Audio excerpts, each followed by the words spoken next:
Alright, y'all, so today I wanted to do a really quick review, another Beach Boys album review, if you will. This time around, we're reviewing Surf's Up, the 17th studio album from them, and it was released in August of 1971.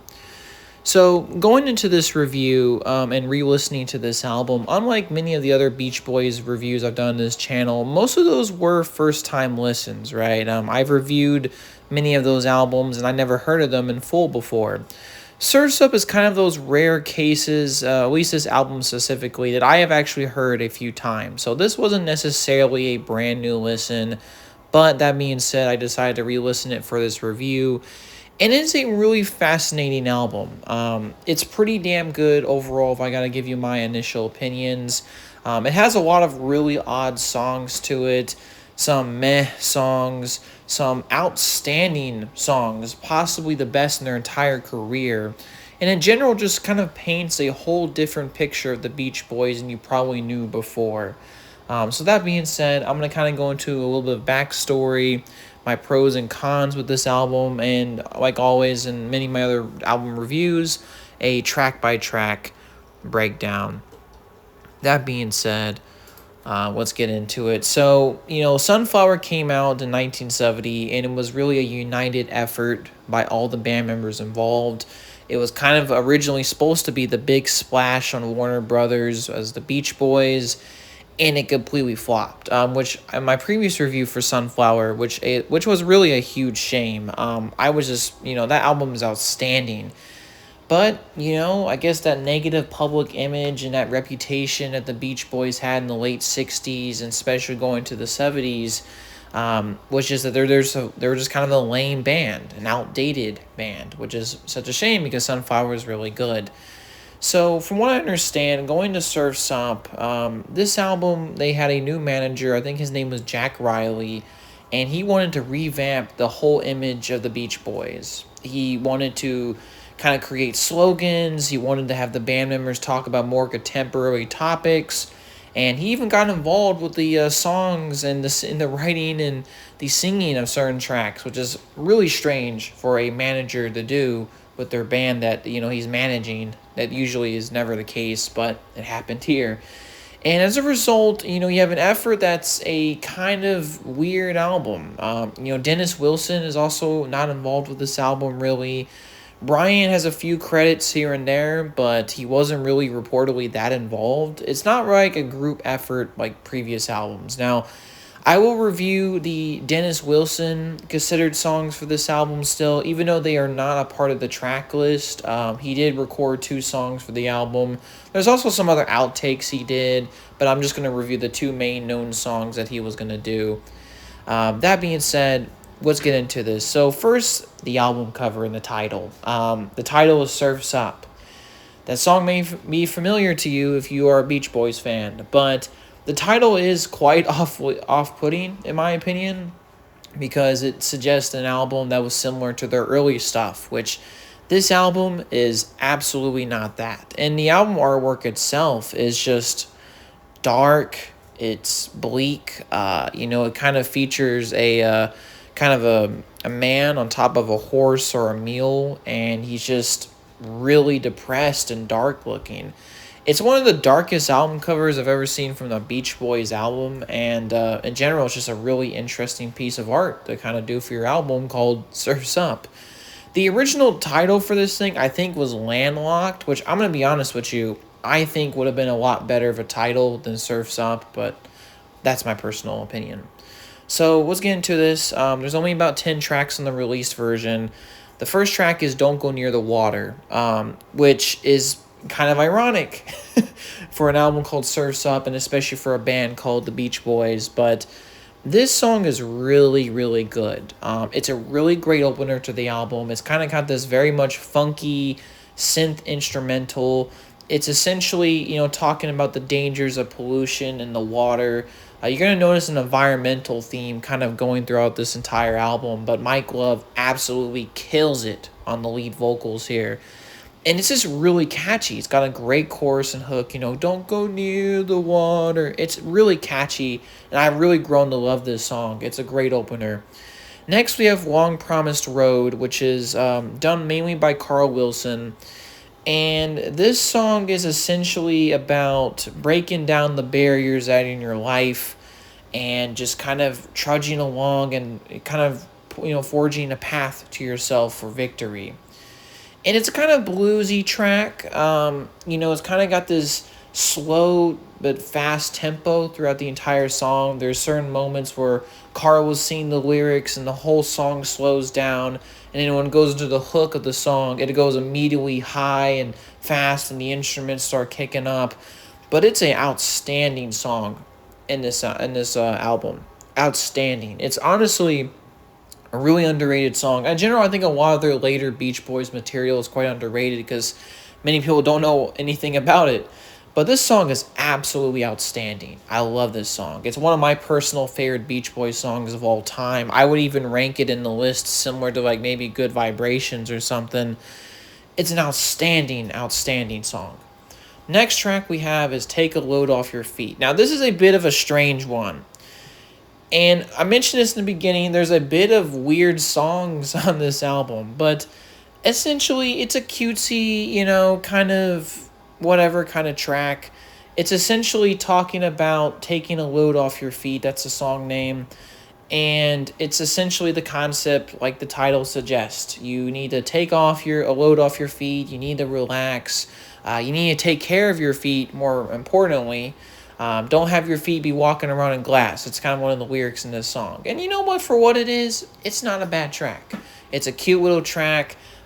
Basically, it's kind of really the overall theme of it is taking care of your feet, I guess, which is important. Feet are very important for walking. And just kind of taking a load off and relaxing, which I do think are themes that are quite important in today's age and time. And now we have the next track, which is Disney Girls 1957, which is mainly a Bruce Johnson track. And it's a good one, I would say. It's mainly about a kind of nostalgic reminiscence. You're kind of wanting to kind of reject reality and just kind of want to embrace nostalgia in a different time period that more is specifically related to girls in Disney movies. Now, I will say I have a little bit of questions. I'm not sure if Bruce Johnson's ever intentions were this, but just for like an adult writing about, I guess, reminiscing about Disney girls is a little bit weird. But that being said, I'm sure he didn't mean it like that. He was probably just thinking of women that maybe have appeared in a lot of Disney movies, and just in general how Disney movies create a good and warm environment depending on which ones you watch, and that feeling of nostalgia and better and simpler times. Kind of like I said, the whole song is about reminiscing, but overall, still a very, very good track on the album. And then we have Student Demonstration Time. Now, this song is kind of it's like the title suggests. It's basically talking about a lot of political activities that were happening in the early 1970s, specifically the Penn State shooting that happened during that time period. Mike Love sings vocals on this one. And, it has, I don't know, it feels very politically charged. It's supposed to be like, a song talking about riots, about how I'm not going to be a part of the riot, but still talking about it. But it doesn't really have anything to say about these hot topic political things that happened at the time. And it's not a horrible song. Like, I have heard worse, but the kind of instrumental has this really annoying blaring siren in the back, which I get. Like I said, it's supposed to represent a riot. It's supposed to represent police. But I don't know. I found this song a little bit annoying, personally. I think it's one of the weaker tracks in the album. And then we have Feel Flows. This is probably one of the best songs on the album. This is another Carl Wilson track, and it's kind of a song about kind of a spacey kind of vibe, cloud pop kind of vibe. The reverb and echo that are used on, Carl Wilson does the vocals here is great. It's mesmerizing. It's got this very hypnotic, psychedelic, a little bit quality to it. And it feels very smooth when you listen to it. It's a very calm song, but it's really, really good, and it's one of the best tracks on the album, period. I think it's, like I said, Carl Wilson's contributions here have been all really, really solid, and Feel Flows is one of, in my opinion, the best Beach Boys songs.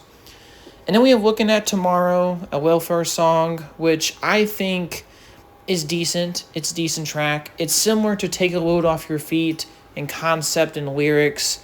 But it's kind of, talking about going and looking after tomorrow and, your general welfare, if you will.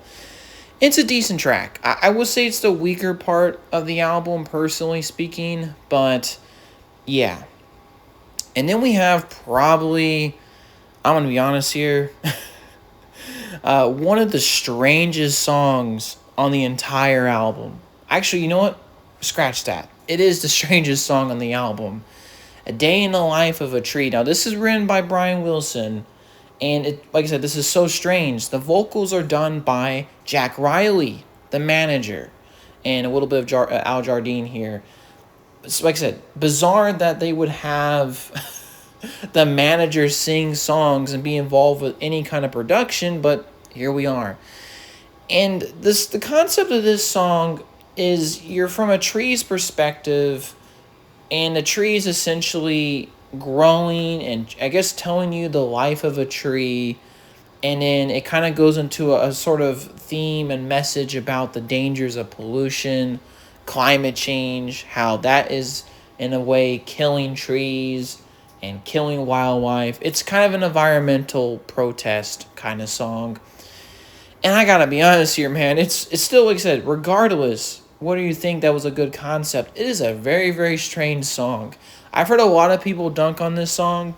I have admittedly warmed up to it more and more that I've listened to it. I think the lyrics are fascinating. They're very abstract and weird. Like I said, this is all from a perspective of a tree. I mean, it's just one of the strangest Brian Wilson songs I've ever heard in my life. I mean, it's probably like one of the weirdest songs ever. And I think what really saves this song is it's got a nice instrumental throughout, but then the song kind of climaxes and goes into like a crescendo, kind of like a finale, like a climax point at the very kind of last portion of the song. And there's like some echo in the voice, and it's just a beautiful way the song ends, and I've warmed up to it. But yeah, it's a weird song, super weird. I don't know what to say about this.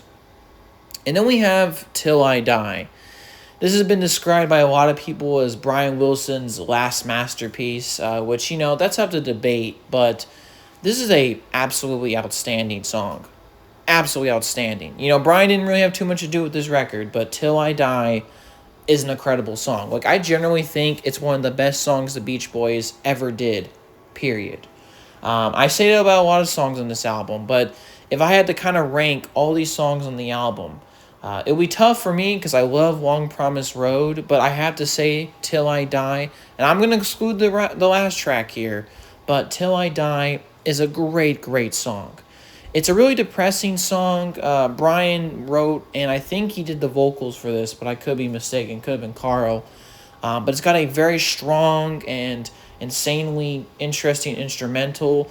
The song itself sounds really upbeat if you just hear it from the surface, but if you look into the lyrics, it's like the title suggests, Till I Die. It's talking about various objects that are getting pushed around in nature. Ideas like things that you have no control over. You're just getting pushed by the winds of life. Talks about a cork in the ocean, a rock kind of going down a mountain. These various abstract examples that describe the feeling of just going through your life, kind of with no control, and you're basically like this till you die. It's a really quite sad song if you look at it. And you kind of look at it many different ways. It probably was Brian Wilson's mental state at the time, and I mean, he went through a lot of mental challenges in his life, especially considering the fact that he had a really awful set of parents attached to him. It just, like I said, it's a very depressing song, but it's also beautiful in a lot of ways. Lyrically, the hook, the chorus, the first half of the song, and then it kind of goes into the title of the song and the lyrics at the very last half. It's really good, and it's really quite fascinating. It's a beautiful track, probably the best on this album.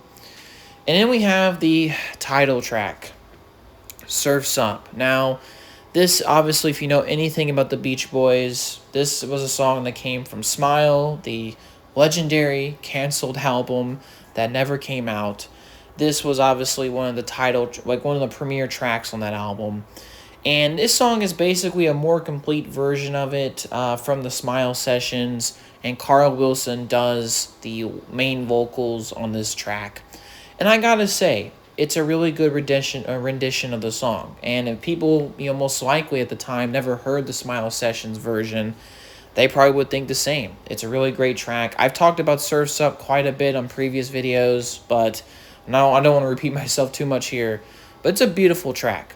Everything about it is beautiful. It's got these very interesting abstract lyrics. It's talking about kind of, a loss of innocence, a loss of love, if you will, and going to a new era, so to speak. Like I said, it's super ironic. It's a song called Surf's Up, and it doesn't sound anything like their earlier stuff.